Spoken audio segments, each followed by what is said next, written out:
সবাইকে স্বাগতম স্কিলড বিডির আজকের ভিডিওতে। আশা করছি সকলেই ভালো আছেন। বাংলাদেশ, ভারত, পাকিস্তান, নেপাল এরকম দক্ষিণ এশিয়ার হাজারো দক্ষ শ্রমিক এবং ফোরম্যানদের জন্য মালয়েশিয়া একটা স্বপ্নের গন্তব্য। আর 2025 সালে মালয়েশিয়ার কনস্ট্রাকশন সেক্টর আবারও জেগে উঠেছে নতুন নতুন প্রকল্প নিয়ে। কিন্তু প্রশ্ন হচ্ছে কিভাবে যাবেন, ভিসা প্রক্রিয়াটা কি, কত বেতন পাবেন, আর সবচেয়ে গুরুত্বপূর্ণ কত টাকা খরচ হতে পারে।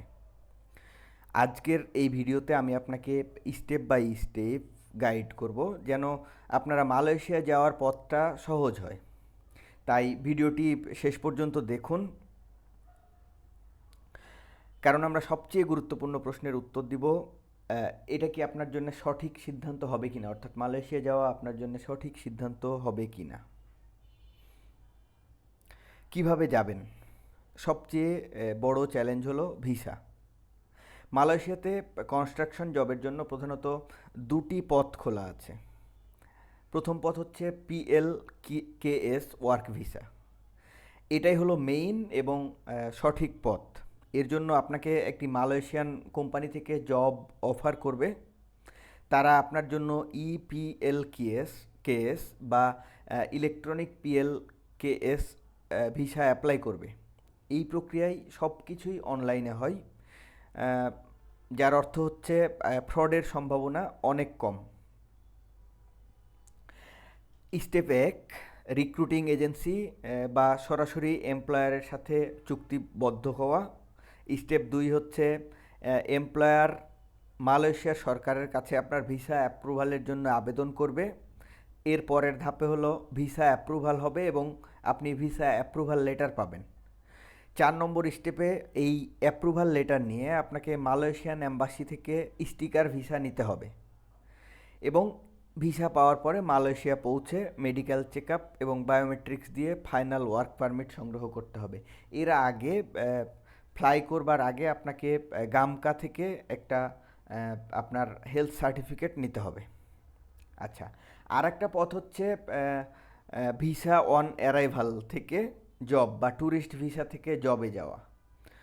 তো এখানে কিন্তু সতর্কতা খুবই জরুরি। অনেকে ট্যুরিস্ট ভিসা নিয়ে মালয়েশিয়াতে গিয়ে তারপরে চাকরি খোঁজেন। এটি অবৈধ এবং অত্যন্ত ঝুঁকিপূর্ণ। এখন এমন অবস্থা যে এই ভিসা নিয়ে গিয়ে আপনি জব পেলেও ভিসা ট্রান্সফার করা খুবই কঠিন। আপনি ডিপোর্টেশন বা আপনাকে ফেরত পাঠিয়ে দেওয়াও হতে পারে। সুতরাং সর্বদা সঠিক ভিসা নিয়ে যাওয়ার চেষ্টা করুন। আচ্ছা, বেতন কেমন? এবার আপনাদেরকে জানিয়ে দেই যে সবচেয়ে ইন্টারেস্টিং অংশ, যে কত টাকা বেতন পাবেন। তো 2025 সালের প্রজেকশন অনুযায়ী বেতন আপনার এক্সপিরিয়েন্স এবং পদের উপরে নির্ভর করবে। যেমন ধরুন সেমি স্কিল্ড লেবার বা সাধারণ শ্রমিক যদি হয়, তাহলে 1500 থেকে 2200 মালয়েশিয়ান রিঙ্গিত, যা বাংলাদেশি ট্রাকটাই প্রায় 45,000 টাকার মতো হয়। আর স্কিল্ড ওয়ার্কার বা দক্ষ কর্মী, এক্ষেত্রে যেমন ধরেন ওয়েল্ডার, ইলেকট্রিশিয়ান, প্লাম্বার, কার্পেন্টার, এরকম পদে বেতন হয় 2200 থেকে 3500 মালয়েশিয়ান রিঙ্গিত বা বাংলাদেশি টাকায় 70,000 টাকা পর্যন্ত। আর ফোরম্যান বা সুপারভাইজার, এদের বেতন আরও বেশি, 3000 থেকে 5000 টাকারও বেশি। 3000 থেকে 5000 মালয়েশিয়ান রিঙ্গিতেরও বেশি হতে পারে এই পদগুলোর বেতন। মনে রাখবেন এইগুলি হলো বেসিক বেতন। আপনি কোম্পানি ওভারটাইম, বোনাস এবং বিনা খরচায় থাকা খাওয়ার সুবিধা পেতে পারেন, যা আপনার নেট সেভিংস অনেক বাড়িয়ে দিতে পারে। আচ্ছা, সবচেয়ে ক্রিটিক্যাল অংশে নিয়ে আমরা এবার কথা বলবো, কত টাকা খরচ হতে পারে। সবচেয়ে ক্রিটিক্যাল অংশ এটি, যদি আপনি ভুল এজেন্টের হাতে পড়েন তাহলে আপনার সব টাকা ডুবে যেতে পারে। তাই একেবারেই সাবধান থাকুন এবং সতর্ক থাকবেন। লিগ্যাল খরচ কত হতে পারে আপনাদেরকে আমি সেই ধারণাটা দিতে পারি। ভিসা ফি, মেডিকেল ফি, ইন্স্যুরেন্স, এগুলো সরাসরি সরকার এবং সংশ্লিষ্ট প্রতিষ্ঠানকে দিতে হয়।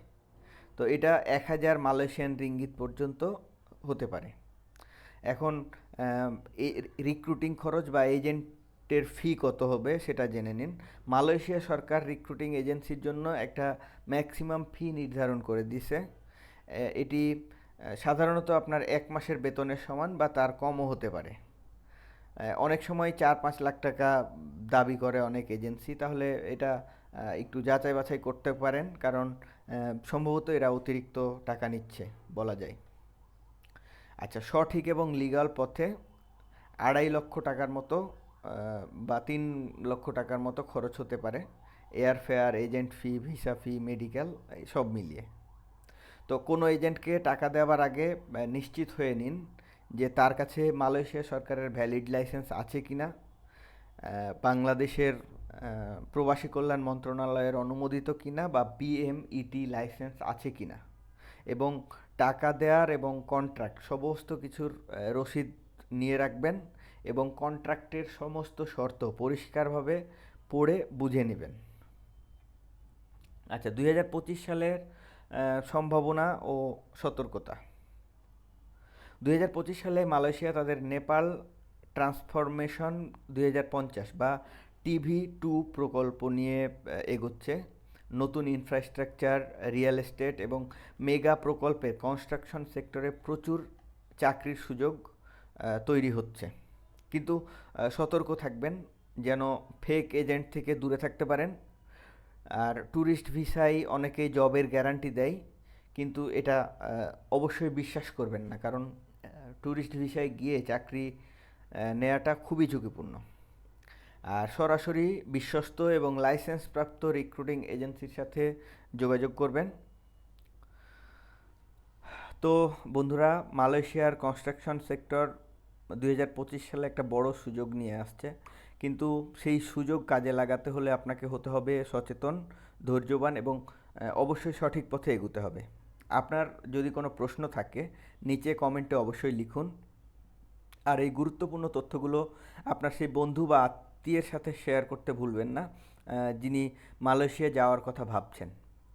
ভিডিওটি লাইক করুন, আমাদের চ্যানেলটি সাবস্ক্রাইব করুন এবং বেল আইকন টিপে নোটিফিকেশান চালু করুন, যাতে এরকম গুরুত্বপূর্ণ ভিডিও আপনি মিস না করেন। আপনার ভবিষ্যৎ উজ্জ্বল হোক। স্কিলড বিডি পরিবারে আপনাকে স্বাগতম। আর যেই গুরুত্বপূর্ণ ঘোষণাটি, এই ভিডিওতে দেওয়া সমস্ত তথ্য বিভিন্ন অনলাইন সোর্স, মালয়েশিয়া এবং বাংলাদেশের সরকারি ওয়েবসাইট এবং আনুমানিক তথ্যের উপর ভিত্তি করে তৈরি করা হয়েছে। বেতন ও খরচ সময়ে সময়ে পরিবর্তন হতে পারে। মালয়েশিয়া ভ্রমণের আগে বা কোনো এজেন্সির সাথে চুক্তি করার আগে সর্বদা নিজ দায়িত্বে সরকারি নিয়ম ও এজেন্সির বৈধতা যাচাই করে নিন। আর কোনো ব্যক্তি বা এজেন্সির কার্যকলাপের জন্য দায়ী নয়। এই ভিডিওটি শুধুমাত্র তথ্য প্রদানের উদ্দেশ্যে তৈরি। সবাইকে ধন্যবাদ।